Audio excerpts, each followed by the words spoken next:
일론 머스크와 제프 베조스는 현대를 대표하는 세계 최고 부호들로 잘 알려져 있습니다. 그런데 이 두 사람을 모두 합쳐도 상대가 되지 않을 만큼 막대한 부를 가졌던 인물이 무려 700년 전에 이미 존재했었습니다. 그의 이름은 바로 만사 무사였습니다. 그는 14세기 아프리카 최강국이었던 말리 제국의 황제였으며 인류 역사상 가장 막대한 부를 소유했던 인물로 기록되어 왔습니다. 오늘은 만사 무사가 어떻게 그 어마어마한 부를 축적했고 왜 지금까지도 역사상 가장 부유한 인물로 불리고 있는지 그 놀라운 이야기를 함께 살펴보겠습니다.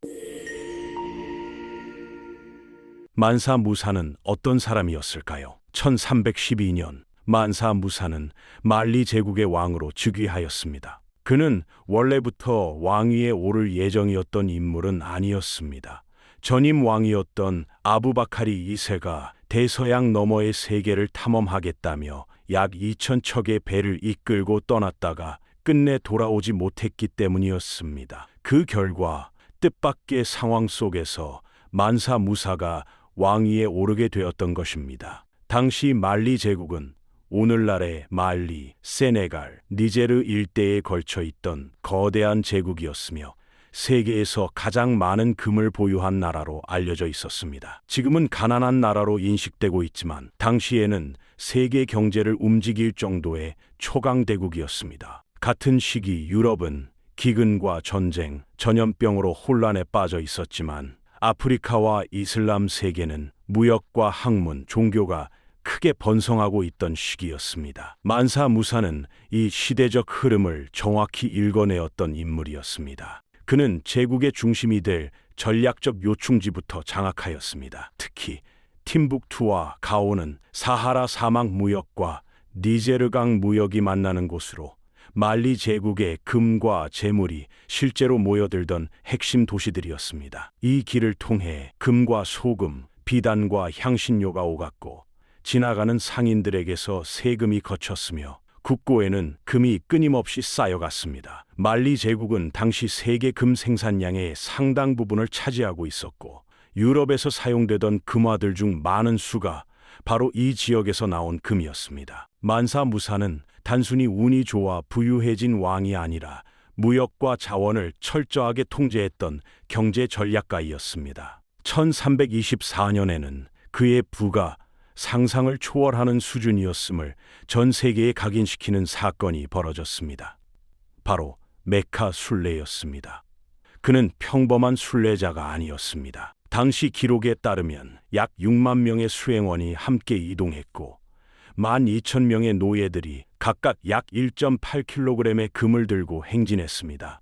500명의 하인은 금 지팡이를 들고 걸었으며 80마리의 낙타에는 각각 수십 킬로그램의 금이 실려 있었습니다. 그 모습은 사막 위를 흐르는 거대한 황금의 강과도 같았다고 전해지고 있습니다. 그가 머물렀던 도시들, 특히 이집트 카이로에서는 믿기 어려운 일들이 벌어졌습니다. 그는 가난한 사람들에게 금을 나누어 주었고 상인들의 물건을 통째로 사들였으며 매주 새로운 모스크를 세웠습니다. 카이로, 메카, 메디나에게 각각 약 567kg의 금이 기부되었습니다. 그러나 이로 인해 심각한 문제가 발생했습니다. 시장에 금이 과도하게 풀리면서 금의 가치가 급락했고 실제로 카이로 지역에서는 물가가 2배에서 4배까지 폭등하는 인플레이션이 발생했습니다. 이 경제 혼란은 무려 12년이 지나서야 회복되었으며 현대 경제 분석 기준으로 약 2조 원에 달하는 손실이 발생한 것으로 추정되고 있습니다. 한 나라의 왕이 여행 한 번으로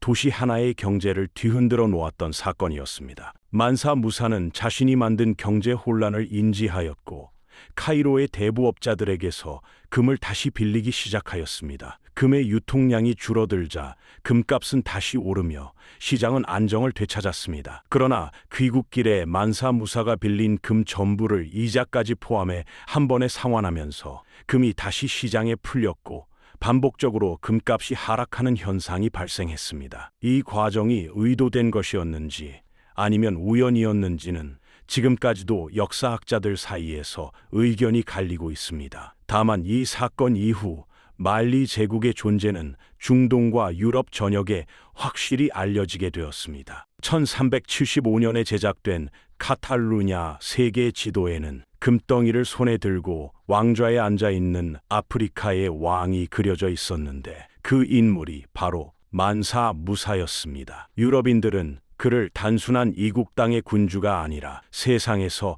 가장 부유한 인물로 인식하고 있었습니다. 순례 이후 만사 무사는 부를 과시하는 데에서 멈추지 않았습니다. 그는 독실한 이슬람 신앙인이었으며 돈보다도 학문과 종교를 더 중요하게 여기었습니다. 그는 팀북투에 거대한 모스크를 세우고 대학과 도서관을 설립했으며 그 결과 수많은 학자와 학생들이 사막을 건너 이 도시로 모여들었습니다. 팀북투는 한때 이슬람 세계에서 가장 위대한 학문 도시 중 하나로 성장하게 되었습니다. 말리 제국은 전성기에 최소 400개의 도시를 보유하고 있었고 팀북투는 수백 년 동안 아프리카 학문과 무역의 중심지로 번성했었습니다. 만사 무사는 약 25년 동안 제국을 통치했습니다. 생애 마지막까지도 그는 다시 메카를 방문하고 싶어 했지만 그 소원은 끝내 이루지 못했습니다. 그의 사망 시기는